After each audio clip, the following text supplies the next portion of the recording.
आत्म साक्षात्कार में बाधक क्या है? इंद्रियां और जो आपने बताया था, हाँ, फिर से ये एक बार जो लेते है हैं इसका कि आत्म साक्षात्कार में बाधक क्या है? हाँ, इसका थोड़ा हम व्याख्या करेंगे। ये जी। हम सांख्य शास्त्र में ही लिखा हुआ है, हाँ जी। तो इसको थोड़ा मेरे को पढ़ के बताना पड़ेगा। हाँ हाँ, प्लीज पढ़िए। तो उसने जो बहुत अच्छा लिखा है, ये मतलब हमारे बेहद की आत्माओं के पुरुषार्थ के लिए बहुत मदद करेगा। जी कि कभी कभी हम लोग भी चूक जाते हैं, बिल्कुल। क्योंकि हम साधारण जीवन में हैं, जी। डेली जीविका निर्वाह रूटीन के लिए में। जाते हैं, तो हम भी चूक हो जाते हैं। तो हम अपने आप को कैसे इम्प्रूव करें, हम्म। मेरे लिए भी है। तो ये बोल रहा है कि 18 प्रकार की आसक्ति है। आसक्ति मतलब आसक्ति। हाँ, आसक्ति नहीं, अशक्ति। अच्छा। शक्ति का अपोजिट अशक्ति, अच्छा। मतलब ये कमजोरी। कमजोरी है। ये 18 प्रकार। 28 प्रकार की कमजोरी है, ओके। जो आत्म साक्षात्कार से वंचित कर देता है, आत्मा को दूर ले लेता है। तो एक तो है 11 इंद्रियां हैं। 11 इंद्रियां मतलब जो 5 ज्ञानेंद्रियां, 5 कर्मेंद्रियां, एक मन, मन जो अंत इंद्रियां बोलते हैं। तो 11 इंद्रियां हैं और 9 तुष्टियां हैं। तुष्टियां मतलब जिससे हम संतुष्ट हो जाते हैं, ओके। संतोषी महसूस करते हैं और अभ्यास या पुरुषार्थ में चुक जाते हैं। और 8 सिद्धियां हैं। ये जो 8 सिद्धियां ऐसा है, ये सिद्धियां बुद्धि की सिद्धियां हैं। ऐसे वो जो अष्ट सिद्धियां अलग है, ये जो बुद्धि का, जो आत्मा की प्रगति के लिए जो सिद्धि चाहिए आत्म साक्षात्कार के लिए, वो सिद्धियां नहीं होने से भी वो एक कमजोरी है। वो सिद्धियां होना जरूरी है, और ये अभ्यास से ये सिद्धियां बढ़ना चाहिए धीरे धीरे। और ये प्रावधान भी है, ये सिद्धियां कैसे बढ़ना चाहिए, कैसे बढ़ाना है। तो ये बहुत अच्छा चर्चा किया है।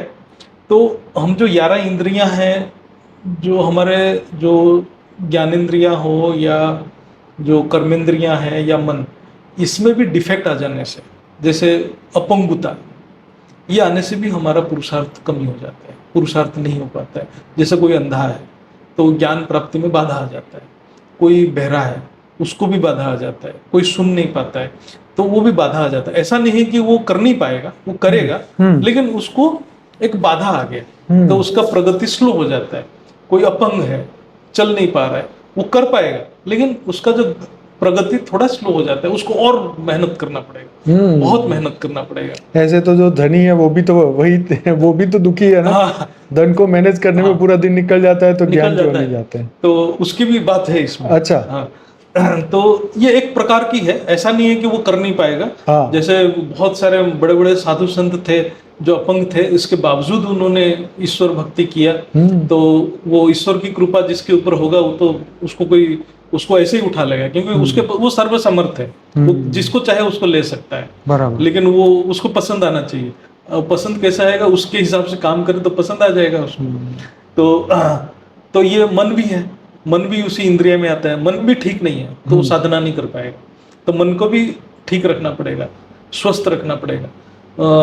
मन का जो खुराक बोलते हैं, खुशी खुराक है उसका, तो मन भी आनंद में रहना चाहिए, तभी वो प्रयास कर सकता है, प्रयत्न कर सकता है, साधना कर सकता है।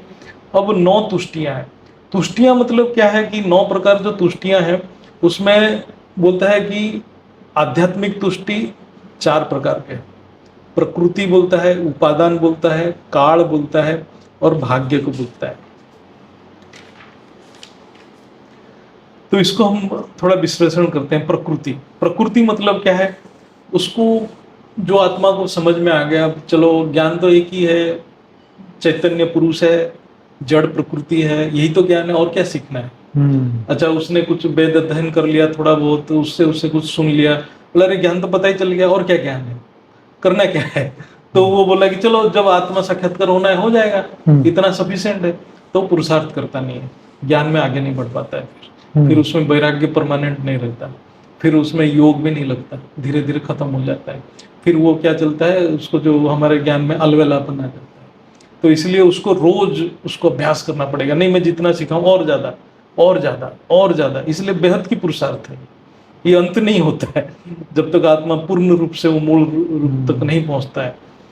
फिर आता है उपादान। उपादान मतलब जो है, कुछ आत्माएं होते हैं, चलो घर छोड़ के आश्रम चले जाते हैं, वो कई सेंटर में चले जाते हैं, चलो वेशभूषा चेंज कर लिया, मतलब दाढ़ी वाड़ी बढ़ा लिया, नहीं तो कुछ वस्त्र में कुछ कर लिया, और जाके कहीं एक, कुछ लोग कुछ हिमालय भी चले जाते हैं, कुछ जाके बोले चलो उधर बैठ जाते हैं एकांत में, और बोलते हैं बहुत हो गया, इससे ज्यादा क्या। तो फिर वहां रुक गए, लेकिन उनको और आगे बढ़ना पड़ेगा।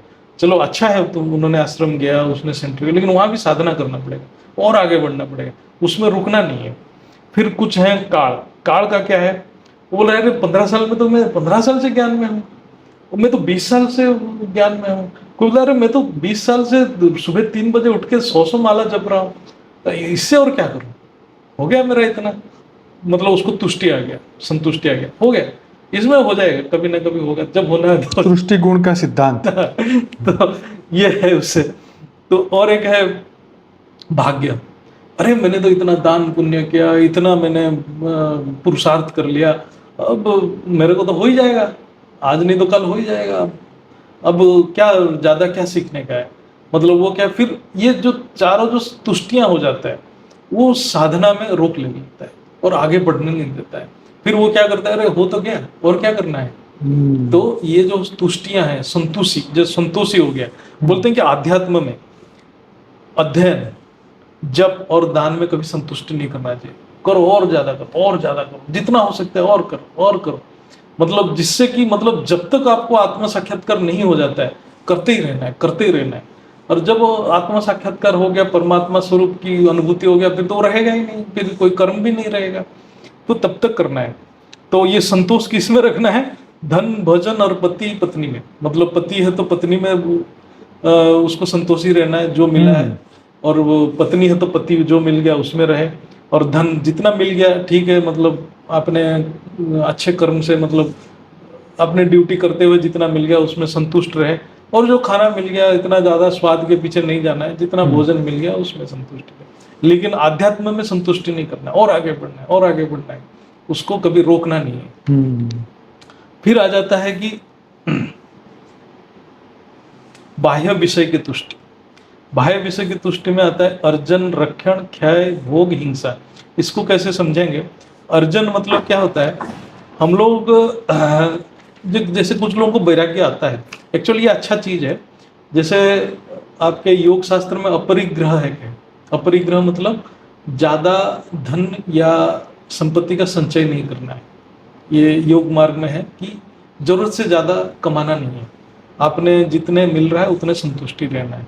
तो अर्जन मतलब जो है क्या है कि कुछ लोगों को देखते हैं कि ये दुनिया में जो पैसा कमाना एक बहुत मेहनत का काम है, मतलब लड़ाई झगड़ा इसके कर करके पैसा को कमाई करते हैं, और बाद में देखते हैं कि यार इतना पैसा कमाई करने के बाद भी सुख नहीं है, तब उनके मन में एक वैराग्य आ जाता है। तो वो फिर धीरे धीरे सोचते हैं कि अरे क्यों इतना पैसा कमाते हैं, क्यों ना हम आध्यात्म में जाए। तो ये एक अच्छा है, लेकिन वो वहीं रुक जाते हैं, आगे नहीं बढ़ते हैं। वो रुपया पैसा कमाने के चक्कर में तो भागे नहीं, बंद कर दिए, हाँ, लेकिन इस आगे नहीं बढ़ रहे, वहीं रुक गए। तो ये भी एक बाधक है, उनको आगे बढ़ना पड़ेगा। ठीक है, आपने अच्छा किया कि आपने अपना फोकस वहां से हटा के यहाँ आ गए, लेकिन इसलिए नहीं आना चाहिए कि तुमने वहां कष्ट हो रहा है, इसलिए तुमको आना चाहिए कि नहीं मुझे मोक्ष चाहिए, मुझे ज्ञान चाहिए, तब आना चाहिए। लेकिन वो वहां से क्या होता है ना, कभी कभी मेहनत नहीं करने के लिए भाग के आ जाते हैं, तो फिर वो जब वहां से भागते हैं तो यहाँ भी मेहनत नहीं करते हैं। तो ये है अर्जन। फिर आता है रक्षण। रक्षण क्या है, वो बोलता है कि कुछ लोग होते हैं, चलो मैंने पैसा तो इतना कमा लिया, लेकिन इसको रखना भी तो मुश्किल है। आज इनकम टैक्स रेड है, कल पता चला कोई गुंडा मुझे परेशान कर रहा है, कल पता चला रिश्तेदारी मेरे पीछे पड़े हुए हैं, कब मरेगा ये, है ना। तब उसको वैराग्य आ जाता है। अच्छा है, ये भी अच्छा है कि चलो वैराग्य आ गया। फिर वो क्या है कि ज्यादा उस धन दौलत के प्रति जो उसको जो सेविंग करना है ना, उसमें ज्यादा ध्यान नहीं लगाता, वो दान में लगेगा, कुछ करेगा। लेकिन वो अच्छा है, लेकिन वहां तक रुकना नहीं चाहिए। कुछ लोग बोलते हैं मैंने इतना किया बहुत हो गया, और क्या करना है, तो वहां भी रुकना नहीं है। फिर वो बोल रहा है कि क्षय। क्षय मतलब बोला कि मैं कितना भी कमा लूं, वो तो जाना ही है, वो रहेगा ही नहीं मेरे पास, तो उसमें भी उसको वैराग्य आ जाता है। तो इस वो भी धन संपत्ति से वैराग्य आ जाता है। तो इसलिए वो भी क्या करता है कि वो संचय वंचय करना, धन के प्रति ज्यादा मोह नहीं रखता। लेकिन ये बोलता है इतना सफिशिएंट नहीं है, और आगे बढ़ना है, आपको ज्ञान की प्राप्ति करना है, यहाँ रुकना नहीं है। सिर्फ थोड़ा स्थूल अनुभूति हो गया, मैंने ये छोड़ दिया वो छोड़ दिया, नहीं, उससे आगे बढ़ना है। और क्या बोलता है, भोग और हिंसा। अब कभी भी कोई भी चीज तत्वों में भोग करते हैं, किसी ना किसी प्राणी के प्रति हिंसा हो ही जाता है। हम जैसे जैनिज्म में है ना, खाना खाने के टाइम पे मुंह में बांध लेते हैं, रात को खाना नहीं खाते हैं, बोलते हैं कोई कीड़ा चला जाएगा। तो मतलब ये भावना भी आ जाता है, जो कुछ आत्माएं, चलो मेरे को किसी को हानि नहीं पहुंचाना है, बिल्कुल। वो चींटी को नहीं पहुंचाना, मतलब ये ठीक है, अच्छा है, आपको एक शुद्धता देता है, लेकिन ये आपको मुख्य नहीं देगा। यहाँ रुकना नहीं चाहिए, आगे बढ़ना चाहिए, बराबर है ना। तो ये हो गया आपका 9 तुष्टियां। अब 8 सिद्धियां के बारे में बोल रहा है ना।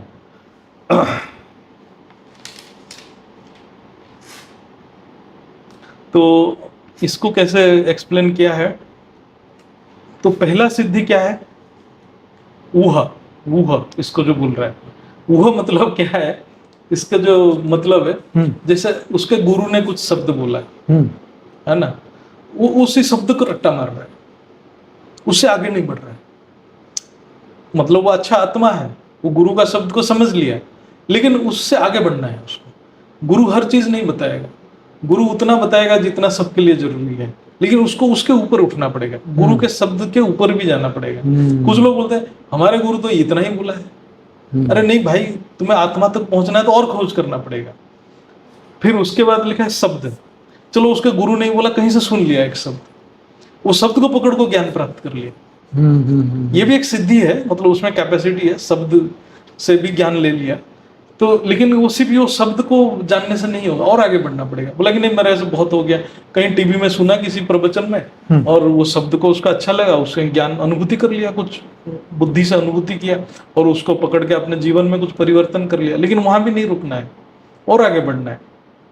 अध्ययन, कुछ लोग होते ऐसे होते हैं, वो शास्त्र अध्ययन से भी ज्ञान मिल जाता है, मतलब उसको गुरु नहीं मिला कि कहीं से किसी का प्रवचन भी नहीं सुना, लेकिन शास्त्र अध्ययन खुद किया और उससे ज्ञान मिल गया। लेकिन वो हर बार वो कुछ भी होगा शास्त्र देखेगा, अरे शास्त्र में क्या लिखा है, अरे उसको भी आत्मसख्या, तो आगे बढ़ना पड़ेगा, शास्त्र से भी ऊपर जाना पड़ेगा उसको, है ना। फिर वो बोल रहा है कि तार तार सिद्धि। तार तार सिद्धि क्या है, उसने ना गुरु से सुना, ना किसी की प्रवचन किसी का सुना, ना किसी के अध्ययन किया, वो जीवन को देख के सीख गया। वो जीवन में जो घटनाएं हो रहा है ना, उससे देख के उसको वैराग्य आ गया। तो ये और बड़ा है। वो गुरु थे ना जिन्होंने कितने अलग अलग गुरु बनाए थे, हाँ, 26 गुरु, हाँ, दत्तात्रेय, वो प्रकृति से देख के सीख गए, है ना। सबके गुण पकड़ के सीखे, सबके गुण पकड़ के सीख गए। ये वाला सिद्धि है। और कुछ होते हैं उनको कुछ नहीं चाहिए, वो चिंतन मनन कर सब चीज को सिद्धियां प्राप्त, मतलब ये बुद्धि का सिद्धि है। मतलब बुद्धि किस डायमेंशन में जा रहा है उसका, बैठे बैठे वो सब अणिमा लगे में नहीं है, ये सब उसका सिद्धि है, बुद्धि का सिद्धि, ज्ञान मार्ग की सिद्धि। तो वो बैठे बैठे इतना हाई डायमेंशन में चला गया, सोचते सोचते उस चीज को अनुभूति करने लग गया। मतलब ये भी एक पावर है, आत्मा की पावर है, मतलब बुद्धि का पावर है। उसके बाद बोलते हैं कि सदा प्रमोदित सिद्धि, ये एक सबसे बड़ा सिद्धि है। मतलब कि देखो, जब तक आपके शरीर है आपको तीनों दुख मिलेगा, आध्यात्मिक, अधिभौतिक और अधिदैविक, ये तीनों दुख आपके साथ हर पल रहेगा। ये दुख होने के बावजूद भी वो खुश है। अच्छा, उसमें इतना पावर है, वो उसको ज्ञान से जान लिया, चलो ये तो होगा ही, क्योंकि ये तीनों दुख क्या करेगा ना, आत्मा को साधना करने नहीं देगा। कभी बोलेगा अरे मेरे साथ तो ऐसा हो गया, मैं क्या साधना करूं, कभी बोलेगा अरे मेरा तो शरीर ही ऐसा है, मैं क्या साधना करूं। लेकिन उसके पास वो सिद्धि है, इतना दुख होने के बावजूद भी बोला नहीं कुछ नहीं तो हो, मेरा तो साधना करूंगा, मेरा तो परम लक्ष्य प्राप्ति है, वो कैपेसिटी आ जाएगा। उसको बोलते हैं कि सदा प्रमोदिनी सिद्धि। ये भी बहुत बड़ा सिद्धि है। मतलब ये जो है आत्म साक्षात्कार में इसको बहुत मदद करता है। मतलब ये जो जितना भी सिद्धियां हैं ये जरूरत है, और ये नहीं रहेगा तो फिर उसका बाधक बन जाएगा। ये जरूरत है, सदा खुश रहना, इतने प्रॉब्लम होने के बावजूद भी आपको खुश रहना है। मतलब वो इतना पावर है, उसको सब कुछ को ग्रहण करके, उसको एब्जर्व करके वो आगे फिर बढ़ रहा है, चलो आगे बढ़ता हूँ, उसको कोई चीज रोक नहीं पाएगा। तो मतलब आत्म साक्षात्कार के लिए आगे बढ़ता जाएगा। वो बोल रहे हैं ये मेरा एक ही लक्ष्य है, परम पिता परमात्मा। तो इसमें यही जो अष्ट सिद्धियां जो है, ये 8 प्रकार की सिद्धियां उसको बताया गया है। तो एक तो है इंद्रियां, 11 इंद्रियां में कोई एक थोड़ा सा बाधक बन जाता है तो वो आगे बढ़ने नहीं देता अपंग। और तुष्टियां जैसे संतोषी आ गया तो वो भी आगे बढ़ने नहीं देता है। और ये सिद्धियां, ये सिद्धियां जरूरत है, लेकिन कहीं भी सिद्धि में रुकना नहीं और आगे बढ़ जाना है। मतलब आपने पुरुषार्थ को कमी नहीं करना है। इसीलिए बार बार वाणी में आता है उमंग उत्साह में रहो। मतलब दुख तो सबके पास है, किसके पास दुख नहीं है? किसी के पास ज्यादा है, किसी के पास कम है, किसी के पास पैसे की बात है, किसी के पास शरीर का है, किसी का ऑफिस है, तो किसी का प्रॉपर्टी में। तो ये आत्म साक्षात्कार के बाद है। ये मतलब हम लोगों के साथ होता है, इसलिए मैं सोचा कि इसको चर्चा कर लेंगे। बेहद की परम शांति सोचो, बोलो परम शांति। Join us daily for live meditation, 10 p.m. to 11 p.m. on YouTube Live. Subscribe now. Website www.paramshanti.org. Email us anant@paramshanti.org. Like, share, subscribe. Join today. बेहद की परम शांति सोचो।